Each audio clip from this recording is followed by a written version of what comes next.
Привет! Ты находишься на канале Территория татуировки, и это очередное долгожданное видео с нанесением татуировки на человеческое тело.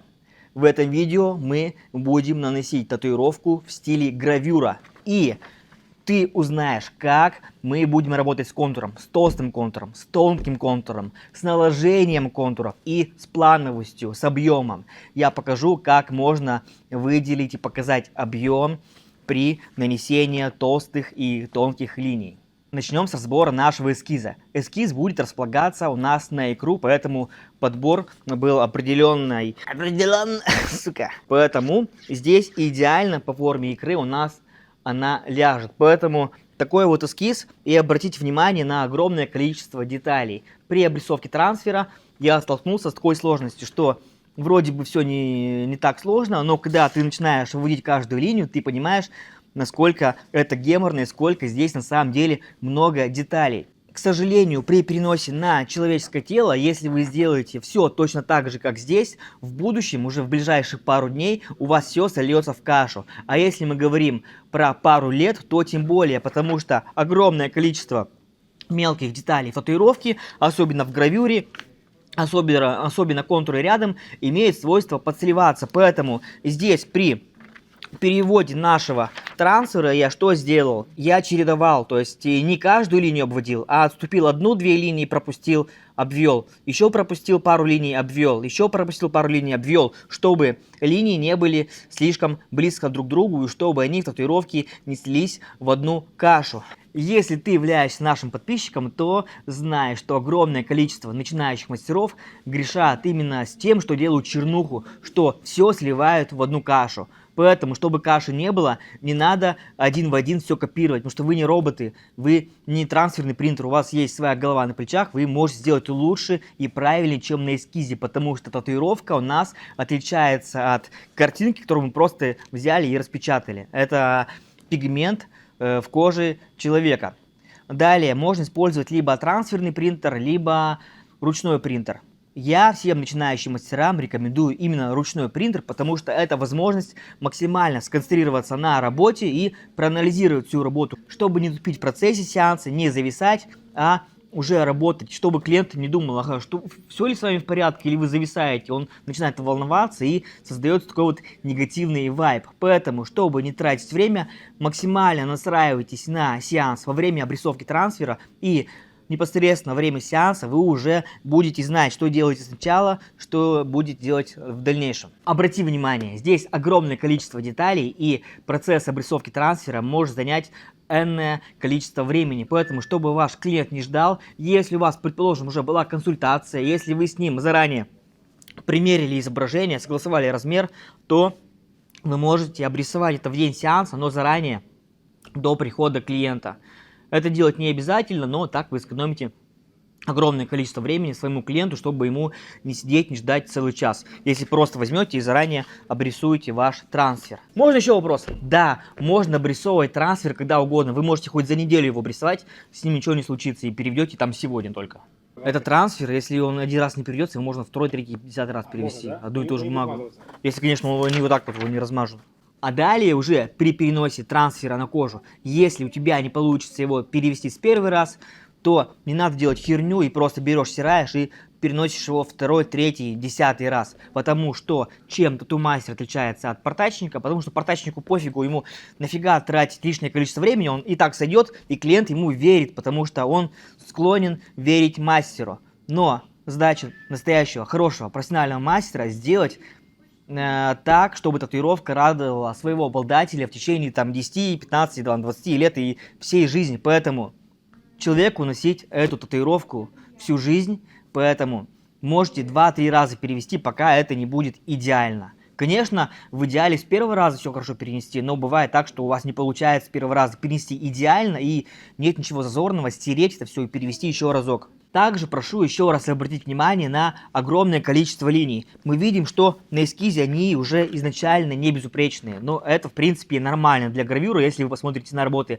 Альберта Дюрера, предположим, и других художников, которые рисуют в этом стиле, то вы видите, что они не рисовали на холсте при помощи линейки. В этом и есть вся красота. Но линии могут быть немножечко неровными, но ваша задача сделать так, чтобы они не были там слишком кривыми. Поэтому, если вы изначально на трансфере сделаете не идеальные линии, потом перенесете на кожу, они еще исказятся, и потом вы делаете татуировку уже непосредственно машинкой, вы еще немножечко линии искажаете. И в общем целом получается полный трэш. Поэтому, если мы говорим про такие вот длинные линии, и в принципе при обрисовке трансфера можно использовать линейку. Я не считаю, что это зашкварно, это делать можно. Ну, разумеется, вы не будете чертить по линейке непосредственно саму татуировку, но во время трансфера линейкой пользоваться можно. Обрабатываем как следует ногу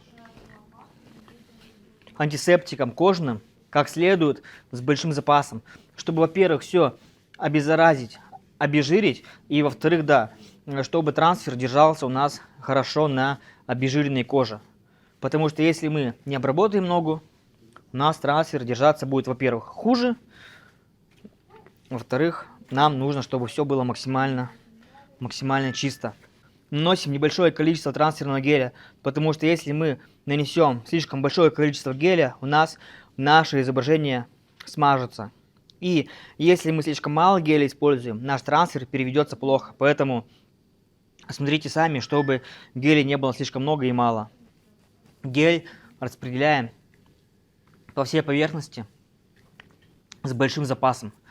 Потому что лучше больше, чем меньше. Лучше вы лишнюю часть ноги намажьте гелем, чем у вас часть изображения не переведется. Поэтому с большим запасом мажьте гель. Также и ногу выбриваете с большим запасом, чтобы во время сеанса у вас трансфер не накладывался на волосы. Здесь есть такое лютое раздражение, все по той причине, что брил ногу не я. Приходите ко мне в барбершоп, я побрею вам ноги, сделаю все очень хорошо. Вам понравится. Это какая-то петушиная реклама получилась. Вы можете делать, как и многие тату-мастера, здесь сделать разметку при помощи маркера, но на самом деле это не убережет вас от того момента, что вы криво переведете трансфер. Поэтому совсем не обязательно использовать маркер, вы можете просто наметить ваш эскиз, как вам нравится, как вы считаете, что это гармонично впишется по форме тела, и расположить его без всяких маркеров. Поэтому можете либо пользоваться, либо не пользоваться. Лично я, как правило, маркерами при переводе не пользуюсь. Просто если я вижу, что получился не идеальный трансфер, я переведу его еще раз. Если вы хотите, чтобы ваш трансфер лучше лег по форме тела, то лучше его немножко подрезать. И тем более, если мы говорим про плечи, там точно у вас без такого подрезания не получится. Поэтому подрезаем там, где это возможно, аккуратненько.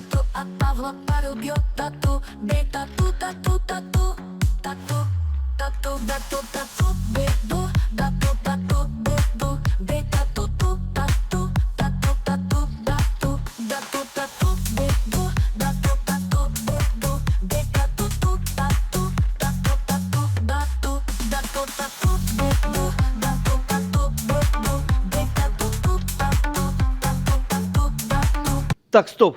Все херня. Начинаем заново. Будем делать татуировку на другой ноге, потому что я не хочу бить по мясу, по окровавленной ноге, потому что тут начала выделяться кровь. Так как, еще раз, ногу брил не я, а эту ногу побрею я. И вы увидите разницу, кому нужно обращаться за бритьем. Нужно ноги брить, брей ноги.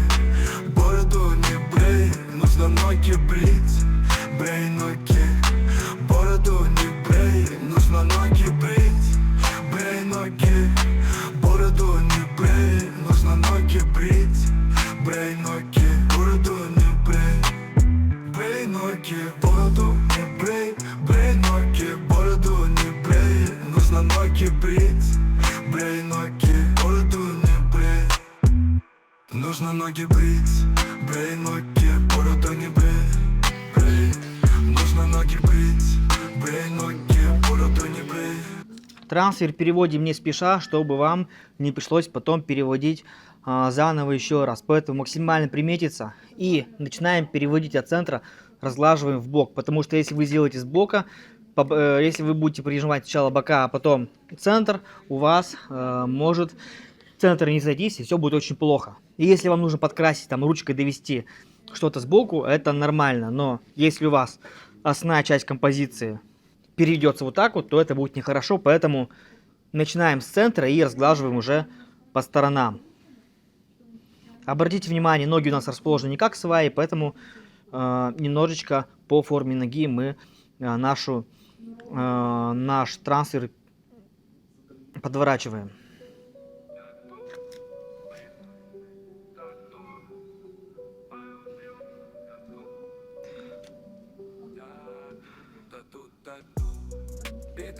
Нужно удостовериться, что вы точно все перевели, как следует зафиксировали, прежде чем убирать нашу руку.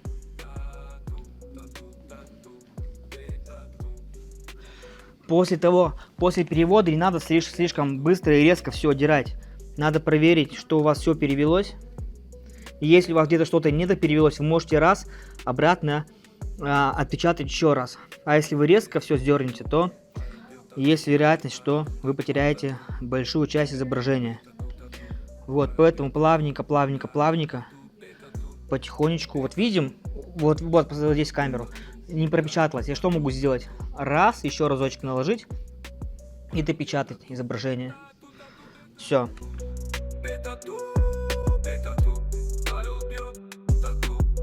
Перед началом работы ждем 15-20 минут, чтобы трансфер закрепился. Это время можно использовать как перерыв на покушать, либо заранее собрать рабочее место. Потому что желательно собирать рабочее место при клиенте, чтобы он все видел, как происходит эта сборка, что все одноразовое и так далее. Поэтому большинство тату-мастеров трансфер перевели, и чтобы время зря не терять, они пока что собирают свое рабочее место и настраиваются на работу. Итак, приступаем к работе. Что у нас есть на рабочем месте? Машинка такая пенообразная, в данном случае от компании Z. Картридж я использую Quadron и Mast. Mast у нас будет иголка 3 RL, дальше иголка Quadron 5 RL. Я посмотрю, что лучше зайдет, либо 3 RL, либо 5 RL, и буду использовать это для тонких линий. И толстая иголка будет 11 RS. Я хочу обратить ваше внимание на очень важный момент. Если вы хотите показать плановость и разную толщину линий, я не рекомендую вам использовать иголку, предположим, 3 RL и 7 RL, либо 7 RL и 9 RL, либо 9 RL и 11 RL. А почему? Потому что шаг в одну иголочку, он вам не даст никакого результата. Вы не увидите особой разницы между линиями сразу после сеанса. А если мы говорим при заживлении, когда линии немножечко подусядутся, чуть-чуть подплывут, разницы не будет тем более никакой. Поэтому, если вам нужно показать разницу в линиях, толстая и тонкая, то это минимум 2 шага. Предположим, 7 RL и 11 RL, либо 3 RL и 9 RL. Вы должны проанализировать, что вы будете делать сначала, что делать потом, чтобы не тратить время. В данном случае, на этой татуировке я полностью все законтурю одной иголкой тоненькой, и потом нужные участки ужирню другой иголкой. Не по приколу, чтобы сделать человеку больно, а чтобы показать плановость и объем. Соответственно, обводить будем только жирные линии. Как еще можно было сделать эту татуировку? Я сначала тоненькие одной линией, одной иголкой поработал, потом взял другую иголку, сделал толстый, потом опять тоненькую, постоянно переключать иголки. Поэтому делать можно по-разному, но лично я работаю сначала все контурю тоненькой иголкой, и потом нужные участки уплотняю, ужирняю иголкой более толстой. Вот, следующий момент. Что нужно сделать? Сесть максимально удобно, потому что есть такое правило в татуировке: неудобно не бей. Не нужно мучиться. Прежде всего, нужно сесть максимально удобно. Пусть это потратит определенное количество вашего времени, но в процессе сеанса вы на это время уже тратить не будете и будете работать максимально комфортно, удобно, не снижая качество. Насчет контура. Первый момент. Начинаем с каких-то небольших линий, чтобы привыкнуть к типу кожи человека. Какой бы у нас большой опыт в татуировке не был, нам нужно привыкнуть к коже, чтобы понять, удобно ли вам или нет. Стираем аккуратно уголочком. Не нужно, как некоторые тату-мастера, вот так вот сворачивать бумажное полотенце и растирать. Так вы будете растирать грязь, это во-первых. Во-вторых, вы будете терять трансфер. Нам нужно провести одну линию и аккуратненько уголочком ее стереть. Кожу растягивайте как следует. Я рекомендую посмотреть на этом канале отдельное видео по контуру, где максимально подробно эти моменты все разбираются и проговариваются. Вот, линию провел, начинаю приноравливаться, привыкать к этому участку, к этому расположению. Стираю аккуратно уголочком. Грязь я не коплю. Линию провел, стер. Накопление грязи в татуировке недопустимо. Татуировка, как правило, начинается снизу вверх, справа налево. Чтобы что? Чтобы не стирать и не терять трансфер. Потому что если я буду набивать татуировку сверху вниз, весь трансфер я буду терять. Далее возвращаемся и переходим к контурам. Очень рекомендую настоятельно посмотреть на канале видео про контур, где мы максимально подробно все эти моменты разбираем, потому что в формате этого видео все эти моменты я донести не смогу. Тут в целом про нанесение татуировки. Но инсайт сегодняшнего дня это то, что вы должны представить себя двумя механизмами. Первый механизм это самолет, который плавненько садится, едет по взлетке и плавненько взлетает. Не нужно делать вот так вот, на ставили, линию провели, достали, стерли. Это, во-первых, очень некомфортно для человека, это раз. И два, у вас будут очень некрасивые стыки, у вас будут эти вот некрасивые точки. Поэтому плавненько входим, плавненько выходим. И второй инсайт вашего сегодняшнего дня, вы должны представить себя вторым механизмом. Второй механизм это робот. Робот не может вести линию слишком медленно. Говорю, что-то медленно, начали вести быстро. Или опять медленно, у вас получится дорожная разметка. Так тоже робот вести не может. Вам дали определенную программу, определенную скорость, и вы поставили иголочку и ведете линию из точки А в точку Б с одной и той же скоростью, с одной и той же глубиной входа, не ускоряясь, ни в коем случае не ускоряясь, вот так вот не прыгая.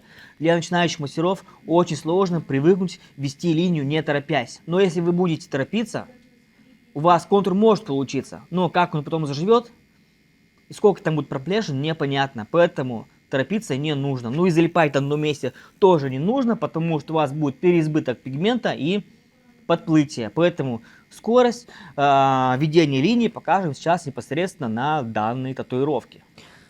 Не забывайте, что очень важно, как следует растягивать кожу. Если вы кожу растягивать не будете, у вас будет не идеальная линия. Что при покрасе, что при контурении, натяжение кожи крайне важно. Натяжение кожи один из самых важнейших моментов при нанесении любой татуировки. Поэтому кожу, вот здесь вот я как следует нажал на икру человеку, ему может быть немножко некомфортно, но мне похер, потому что мне самое главное, чтобы татуировка получилась хорошо. Потому что если татуировка получится нехорошо, клиент вам же за это и предъявит. Поэтому самое главное, чтобы удобно было вам и потом уже по возможности клиенту. Но в целом процесс татуирования для клиента я бы не назвал слишком комфортным, потому что его на протяжении энного количества времени долбит иголочкой. Поэтому кожу как следует растянули. Здесь я как следует растягиваю кожу в 3 стороны. Плавненько вошли. Ведем линию с точки А в точку Б с одной и той же скоростью, с одной и той же глубиной входа. Не нужно вестись на то, что вам говорят динозавры, что вы обязаны вести линию четко в притоп, четко по 90 градусов. Это все вранье. Не по той причине, что это неправда, а по той причине, что они просто-напросто не оставляют вам выбора. Но если мы говорим про современную панообразную машинку, то можно вести линию под наклоном.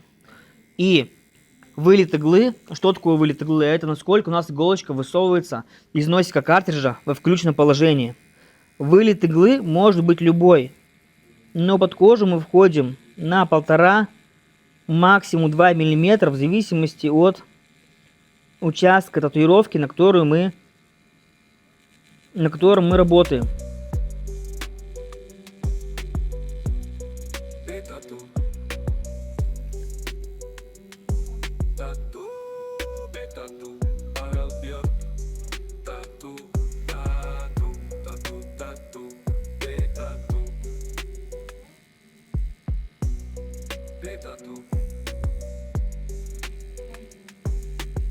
При нанесении штрихов не нужно слишком сильно втапливать иголку, потому что иголка у нас имеет пулевидную форму, и штришки должны быть у нас тоненькие. Мы плавненько входим и плавненько выходим.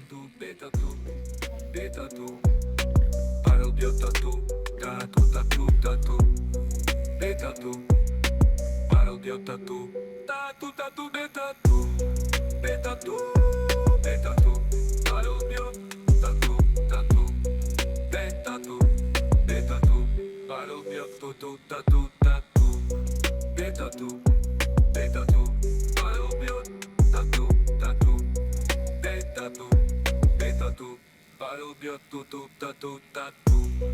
Пи-та-ту, пи-та-ту. Павел бьет ту-ту-та-ту-та-ту. Пи-та-ту, пи-та-ту. Павел бьет та-ту-та-ту. Пи-та-ту. Таким образом вводим всю татуировку снизу вверх, не торопясь, стараемся максимально умиротвориться и релаксировать в процессе работы. Для этого вам поможет настрой, либо музычка, которая комфортна прежде всего вам, но самое главное, чтобы она слишком сильно не грузила клиентов в то же время. Павел бьет тату, тату-тату-тату. Пи-та-ту. Павел бьет тату, тату-тату, пи-та-ту.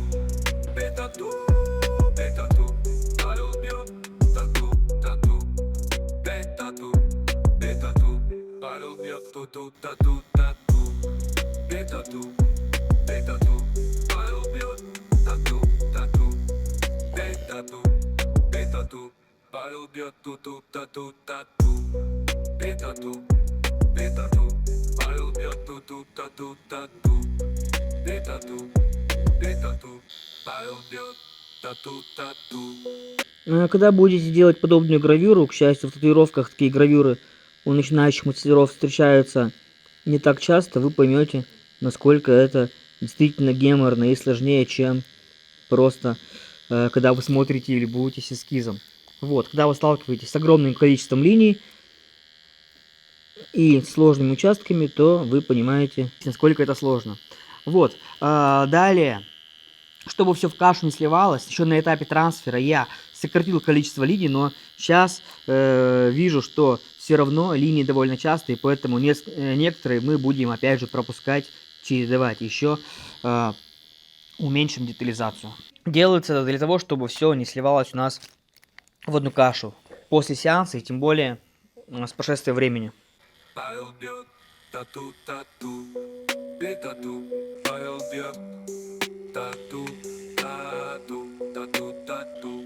Пи-та-ту. Тату-тату. Тату-тату. Обратите внимание, что на трансфере я провел полную линию от и до. Здесь же я делаю отступы. Вот эти вот линии, чтобы чередовались как в гравюре. Смысл мне тратить время при переводе трансфера и это все чередовать, если это можно сделать непосредственно сразу же на ноге. Самое главное вести по линии. Здесь мы ведем линию, плавно выходим, плавно входим, плавно выходим, плавно входим, плавно выходим. Обратите внимание, я не стал копировать каждый лучик один в один, потому что если бы я смотрел на каждую эту линию, у меня бы глаза сплелись в одну кучу, и все равно получилась бы лютая каша, потому что мы немножечко импровизируем и отступаем, не делаем подряд все эти лучи. Поэтому линии это и есть линии, самое главное, чтобы они у вас были красивые, поэтому можно делать хаотичные красивые линии. Самое главное не втыкать так машинку и не вести, и не так не вытыкать. Мы плавно входим и плавно выходим. Окей, переходим к лицу. Если вы испортите лицо, то вся ваша работа пойдет псу под хвост, потому что лицо это самое главное. Вот, я начну прорисовывать все вот эти вот детальки иголкой 3RL, и потом, если мне нужно что-нибудь уплотнить, я это утолщу. Лучше сделать тоненькой иголочкой прорисовать, чем сразу взять жирную иголку и все испортить. Поэтому лучше разметить аккуратно тонкой иголкой, наметить. И если где-то что-то нужно будет уплотнить, это можно будет сделать. Кожу как следует растягиваем и начинаем прорисовывать мелкие детали при помощи иголки 3RL. Плавненько входим, ведем линию с точки А в точку Б с одной и той же скоростью, с одной и той же глубиной входа, не ускоряясь. Стираем аккуратно уголочком, чтобы не размазывать грязь и не стереть все окружающее. Здесь тоже обратите внимание, какое количество деталей. Я использую для вот этих вот штрихов иголки 5RL и 3RL. Вот здесь деталей очень много, поэтому я буду использовать иголку 3RL, чтобы меньше все сливалось. Чтобы меньше все сливалось в одну кучу. Тату-тату. Пи-та-ту. Павел бьет ту-ту-тату-тату. Пи-та-ту. Пи-та-ту. Павел бьет ту тату, тату, тату. Бей-тату, бей-тату. Бей-тату. Бей-тату. Павел бьет ту-ту, тату, тату. Обратите внимание, на левом глазу трансфер немножко потек, но это не значит, что линии мы не видим. Линии, они все равно читаются, и вся эта грязь, она у нас, разумеется, стрется. Никакие тени мы тут делать не будем, кроме вот этих вот штришков.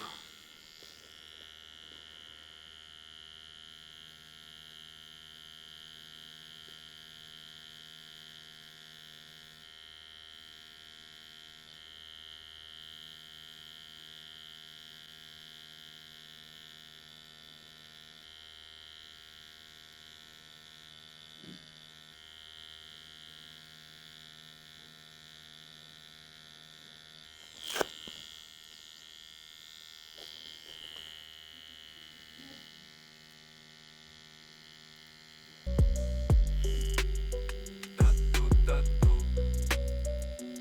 Бей-тату. Павел бьет ту-ту, тату, тату. Бей-тату. Бей-тату.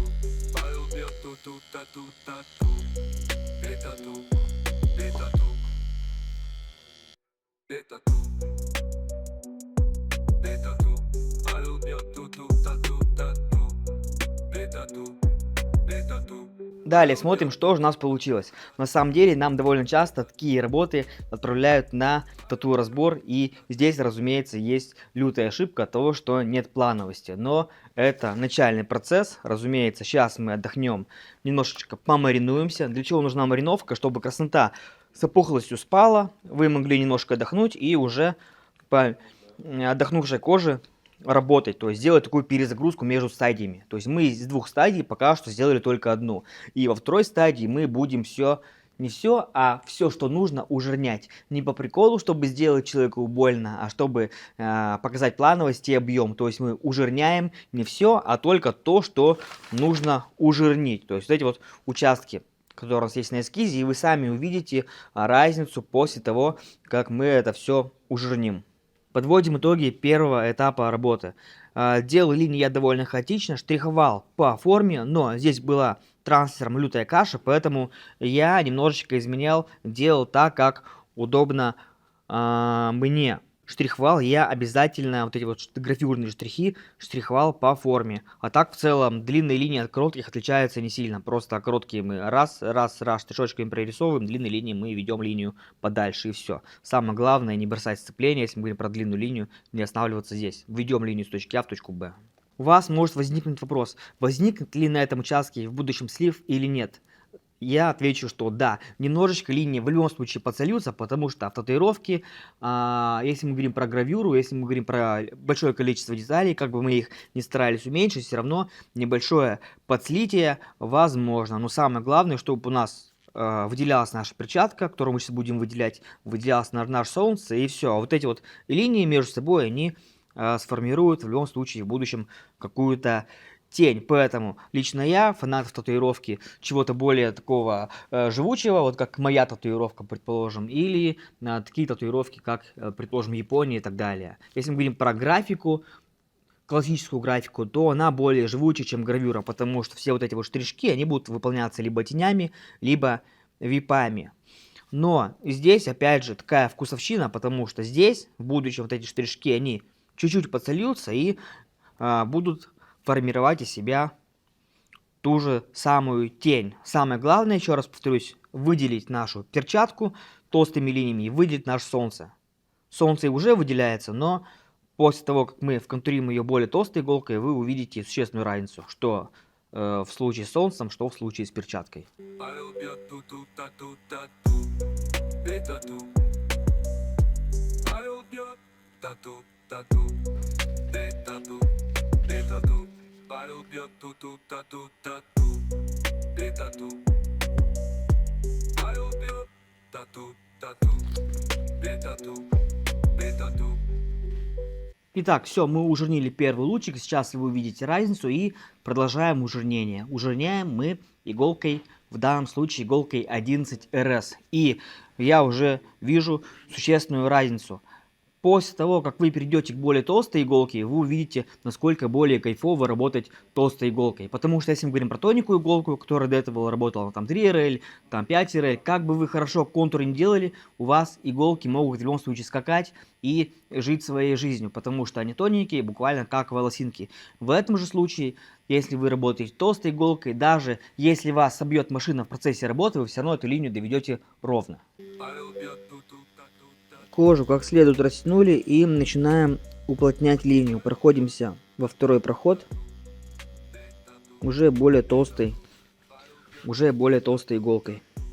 Многие жалуются на то, что клиент дергается, жалуются на то, что к этому жизнь их не готовила, но нужно приноравливаться. Прежде всего, это сильнее фиксировать ногу, чтобы она не дрыгалась. И второе, морально осаживать клиента. Если он слишком много дергается, если он реально мешает вам работе, то либо отправляете его домой, либо предупреждаете, что дергаться в процессе сеанса нельзя.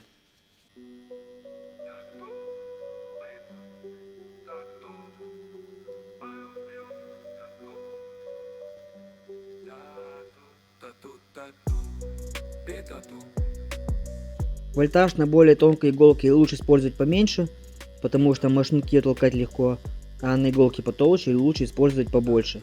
Если вы будете использовать слишком большой вольтаж на тоненькой иголке, то машинка будет то иголка будет делать слишком много проколов, и у вас есть вероятность, что будет подплытие. Поэтому на тонких иголках слишком высокий вольтаж делать не надо. Наоборот, немножко уменьшайте его. А какой именно вольтаж? Это все индивидуально. Это зависит от типа кожи, на которой мы работаем. Это зависит от машинки, на которой вы работаете. Это зависит от иголок и от многих важных моментов. Часто в комментариях пишут: какой ты машинкой работаешь, какой ты иголкой работаешь. Я прежде всего работаю руками. Если я или какой-нибудь другой профессиональный, топовый тату-мастер скажет вам свою формулу чудесную, какой он машинкой работает, какими он иголками работает, в таком вольтаже, у вас есть вероятность, что получится херня по той причине, что вы не робот и не можете один в один скопировать этого человека, так как это живой человек, и вы сильно отличаетесь. Код рука тяжелее, код рука легче. Если вы постараетесь воссоздать все те же самые телодвижения руки, особенно если говорим про вип-шейдинг, про графику, про линии, не факт, что у вас будет получаться так же хорошо. Вольтаж нужно подстраивать индивидуально под конкретный сеанс татуировки. А что-то среднее можно понять, если вы будете, во-первых, работать на искусственной коже, во-вторых, посмотрите инструкцию к тату-машинке, потому что она пишется не просто так, и там указан средний допустимый вольтаж, и уже от него можно плясать чуть больше, чуть меньше, подстраиваясь под конкретный тип кожи.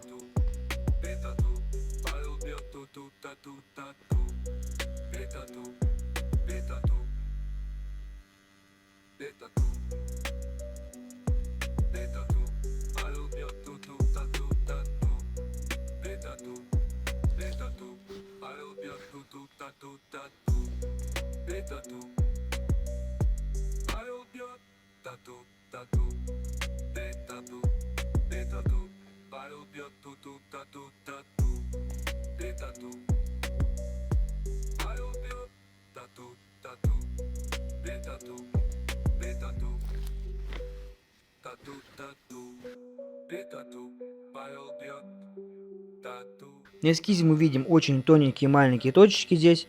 Я решил их сделать пожирнее, потому что я не робот, я тату-мастер и не обязан копировать один эскиз один в один. Я могу сделать так, как я считаю будет лучше, но в порядках разумного, разумеется. Я не стал делать слишком тоненькие точечки, потому что со временем они могут подвыпасть и слишком плохо будут читаться. Поэтому я решил сделать точки чуть пожирнее.